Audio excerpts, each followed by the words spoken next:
O Existe Poder independência dos poderes no Executivo, Brasil? Eduardo, ele vi não no pode IOF, o interferir IOF tem muita numa independência decisão dos do poderes. judiciário. Você sabe que funciona dessa forma, né? Então, o Poder Executivo não Poder pode... repetir, o Poder Executivo não pode chegar no judiciário e falar, ó, suspende aí o processo contra o Bolsonaro. O Poder Legislativo também tem limitações do que ele pode fazer em relação a processos que estão correndo no STF. Então, de que forma você acha que o Poder Executivo, que é quem cuida das negociações comerciais, pode dar uma sinalização para o governo Trump, para que o governo Trump aceite começar a fazer negociações? Você percebe Primeiro, que... eu acho que o poder... Na verdade, o problema não está no executivo, está no judiciário. E o judiciário pode fazer o que eles quiserem. O judiciário não está julgando uma pessoa comum sem foro por prerrogativa de função originariamente na Suprema Corte? Eles não estão colocando aí, querendo quase... Colocou, né? Meu pai em regime semiaberto, sendo que ele cumpriu com todas as medidas impostas pelo Alexandre de Moraes? Eu estava dentro do Congresso, eu vi isso, eu sou testemunha viva, de deputados vindo falar comigo por ocasião da permanência, né, na votação da Câmara, da permanência da prisão do Daniel Silveira, me dizendo, poxa, meu líder recebeu uma chamada ali de um integrante da Suprema Corte, essa aí não vai dar para ajudar não, mas me falaram que a prisão vai ser só por 2 semanas do Daniel Silveira. Isso não existe independência dos poderes. Barroso, presidente do TSE, entrou na Câmara dos Deputados, no Congresso, e convenceu 11 presidentes de partido a mudar o posicionamento com relação ao voto impresso. Vocês não podem, não dá para você admitir no mundo fático. Veja que o debate aqui não é uma questão de opinião, Diogo. Por máximo respeito que você tenha para mim, eu tenho para com você. A gente não está baixando o nível do debate. Mas eu estou enxergando um mundo onde, para mim, é muito claro que não existe essa dependência. E eu estou citando aqui alguns casos e poderia passar a noite inteira aqui citando. Não existe essa independência. Então, o Alexandre de Moraes ele tem total poder de desfazer tudo aquilo que ele está fazendo. Mas ainda que ele não queira fazer isso, eu estou falando, o Congresso dá um primeiro passo aprovando uma anistia, ou pelo menos colocando em votação. Mas nem isso será possível, porque o Moraes, ele ameaça, tal qual um gangster. Quando eu coloquei ali na minha... Ele juntou isso nos autos agora, né? Botou no meu processo, pedindo mais de 12 anos de cadeia para mim, quando eu tuitei, né, uma postagem, né, fiz uma nota falando que ele se comporta como um gangster. E ele achou isso muito ofensivo e colocou dentro do inquérito, né, como se eu estivesse me preocupando com os inquéritos que ele fosse abrir. Mas, enfim, você vê que o comportamento dele não permite o funcionamento das instituições brasileiras. Estamos diante de uma crise institucional severa, que agora está tendo repercussão comercial. O Brasil está caminhando, está flertando com o abismo num momento muito sensível. Vocês vão ver o Brasil, se não conseguir resolver essa questão nas próximas semanas ou nos próximos meses, receberemos o tratamento da Venezuela. E o pior ainda está por vir. Não creiam vocês que o Trump, e aí a minha opinião, tá? Conhecendo um pouquinho do mundo Trump, como eles dizem aqui, que ele vai reconhecer uma eleição no Brasil onde o líder das pesquisas, né, da oposição não participa. Nem ele, nem o filho dele, onde vários, né, candidatos vão ficar inelegíveis, é só esperar chegar mais perto da eleição. Isso daí não é democracia. O Brasil está se nivelando com a Venezuela. E assim que esse regime se consolidar, Deus queira não ocorrerá, mas se esse regime se consolidar, aí sim, o Trump pode tarifar em 100%, pode mandar Magnitsky para cima do Moraes e de todo mundo de Brasília, que aí não vai adiantar nada. É Como por que isso que você... eu agradeço ao presidente Trump. Como que você avalia a atuação do governador Tarcísio de Freitas nesse episódio, Eduardo? O governador, inclusive, esteve nos dias seguintes pedindo para o STF liberar o passaporte, houve essa informação divulgada na imprensa, as declarações... Recebeu empresários também? Recebeu empresários, né, que, principalmente de São Paulo, que estavam muito preocupados, e ele se manifestou a respeito disso. Como você avalia a posição e a maneira como ele reagiu? Ô, Diogo, antes da gente entrar no Tarcísio, só para responder a sua pergunta do Lula também, rapidinho, o Lula pode ajudar muito nesse processo. Ele não é o principal responsável, mas ele pode ajudar muito nesse processo. Como é que ele pode ajudar? Parar de fazer cagada. Se ele parar de dar declaração dizendo que vai taxar a empresa americana, se ele parar de dar declaração dizendo que vai taxar dividendo, parar de tentar retaliar para brigar contra a maior potência do mundo, parar de querer atacar as big tech como forma de retaliação, isso já vai ajudar muito. A outra coisa que ele poderia fazer, muito claramente, muito diretamente, era se posicionar em favor da anistia. Porque tenho certeza que se ele se posicionasse em favor da anistia, o Congresso teria muito mais facilidade de passar um projeto de lei, que é o primeiro passo, não é condição suficiente, mas é condição necessária para que o Brasil entre na mesa de negociação. Resposta curtinha, vai para o Tarcísio aí. Eduardo, contigo. A questão do Tarcísio ficou bem clara, né? Não tem grandes problemas, mas ele tem um pensamento, né? Ele acredita que ainda dá para dialogar com esse regime. Eu acho que não dá para dialogar, é por isso que a gente tem que chegar em uma posição mais forte numa eventual mesa de negociação. Ele acha que você conversando, enfim, reduzindo os ruídos, etc., isso daí vai ser o nosso ponto de divergência, porque eu já vi isso no passado. Não adianta, não é um problema de moderação, de fala e etc. Se a Madre Teresa de Calcutá tivesse, ao invés do Bolsonaro, né, sido presidente do Brasil e tomado as medidas que Bolsonaro tomou, né, por exemplo, colocando recorde de lucro das estatais e quebrando a perna de muito corrupto, ela seria igualmente perseguida. Iam falar que a Madre Teresa de Calcutá é nazista, fascista, sexógena, misógina, homofóbica e tudo isso.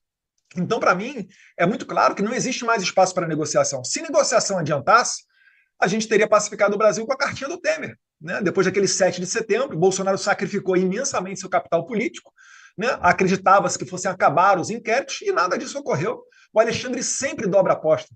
É por isso que o Paulo bem disse, quando a gente senta aqui para conversar com as autoridades americanas, a gente até avisa, fala, olha, ele provavelmente vai dobrar a aposta. Isso já está precificado no nosso projeto. É por isso que está caminhando de uma maneira maestral tudo que nós imaginamos. E a gente vai seguir esse passo a passo. Né? Se for necessário, né, como é que o Paulo Figueiredo fala, né? Vai incendiar a floresta inteira?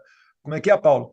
Para encontrar o é uma frase do Cavaleiro das Trevas, né? O Michael Caine, personagem do Alfred, discutindo com o Bruce Wayne, onde ele pergunta, né, como é que vocês pegaram no final o bandido de Burma, né, da Birmânia?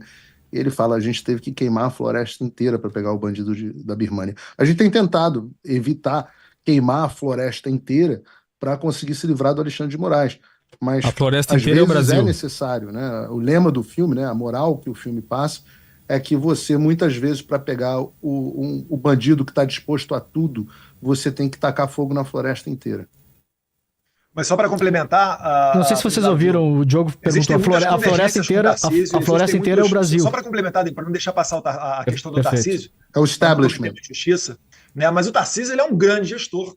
Né? Ele é uma pessoa que é próxima do presidente Bolsonaro. Ele tem várias qualidades. A gente vai convergir em vários pontos, no ponto de economia, né, de mais liberdade, para a questão do empreendimento, né, pautas de privatização também dá para colocar adiante. Mas na questão de lidar com outros poderes, a gente certamente não acredita nas mesmas coisas. Né? O Tarcísio, por exemplo, ele nomeou para o seu secretariado, né, pessoas que fizeram parte da prefeitura do Fernando Haddad, no primeiro escalão do seu governo. Eu jamais faria isso. Jamais. Pessoas que têm conexão com a esquerda, né, com o PSOL, etc. Isso daí vai entrar no nosso ponto de discordância. Mas eu não tento dizer quem é que é o dono da verdade ou qual a opinião que está certa ou que está errada. Nós, políticos, a gente delega isso daí para o eleitor. O eleitor é que vai saber formar o julgamento dele. Eu queria saber, né, se as pessoas que estão nos assistindo se acham que dá para dialogar com o Alexandre de Moraes, se dá para arranjar o meio termo, se eu baixar a bola aqui, se o Paulo Figueiredo parar de falar do Alexandre de Moraes, se isso vai melhorar as coisas, ou será que pela 10ª vez o Moraes vai retornar dobrando a aposta? Acabou de jogar aí, né? O Brasil é o único país do mundo que está respondendo tarifa com prisão, com mais censura. Ontem a gente viu, né, 2 velhinhas voltando para a cadeia porque descumpriram as medidas do Alexandre de Moraes. Uma estava aqui, né, estava lendo agora, para fazer pilates, a outra eu nem sei qual que é. Gente que ele está falando tem risco de fuga, cadeirante de roda, né, deficiente físico, com risco de fuga do país, que ele está jogando no regime fechado. Eu não posso traçar, né, uma estratégia para combater essa pessoa utilizando a mesma régua moral da minha moral. Eu tenho que precificar que esse cara é realmente um psicopata. Esse cara consegue fazer coisas que, assim, ele só consegue justificar no mundo dos valores dele. Eu jamais conseguiria fazer isso. Uma pessoa do MST, do PSOL, etc., fazer o que ele está fazendo. Né? De medida cautelar, proibir o pai de falar com o filho. Enfim. Vocês sabiam que o Donald Trump tem um livro sobre negociação, não? Eduardo, falar disso? Eu ia falar nisso, Paulo. Posso emendar a pergunta em cima do livro? The Art of the Deal. Eu estava com a pergunta engatilhada aqui, eu vou fazer uma pergunta baseada nisso. Eu queria que vocês tentassem fazer uma análise de um cenário futuro possível, tá?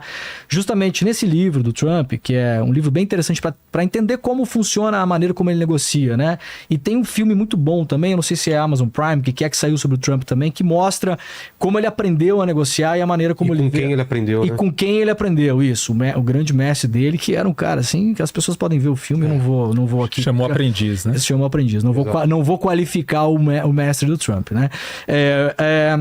Na carta que foi mandada na primeira vez, a que foi publicada, que citava o ex-presidente Bolsonaro, logo depois teve uma notícia de uma investigação comercial no Brasil, que acontece nos Estados Unidos também, né? Que os Estados Unidos vão investigar vários setores da economia brasileira.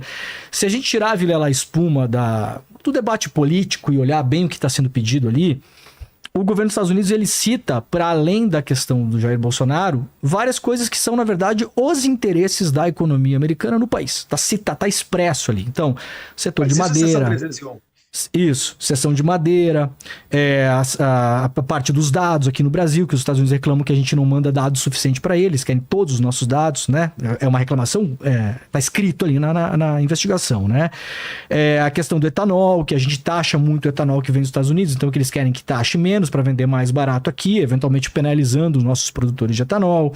A questão do Pix, porque a Mastercard... Por que o Pix entrou? Isso que eu queria entender. O Pix entrou por uma questão muito simples, né? A gente tem aí os grandes operadores, né, do cartão de crédito. Eu até fiz uma conta aqui pra gente ter uma ideia. Estou perdendo muito dinheiro.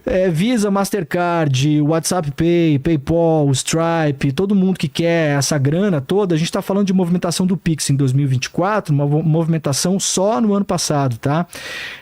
De 26 trilhões de reais. Se você pegar, Vilela, eu fiz um cálculo rápido aqui. Se não existisse o Pix e a maquininha da Visa, da Elo, sei lá o que, cobrasse lá a média que cobra, né, que é 3% por transação dos comerciantes no Brasil, se em vez de usar o Pix, o brasileiro estivesse usando ainda só essas empresas, essa galera deixou de faturar 720 bilhões de reais no Brasil em 2024. Você acha que é por que os caras estão vindo para cima do Pix? Me parece meio óbvio, né? Então, só para terminar aqui, são vários pedidos, né? Setor de madeira, setor de dados, setor de etanol, setor do Pix, setor de redes sociais. O Bolsonaro como eles falaram, uma das equações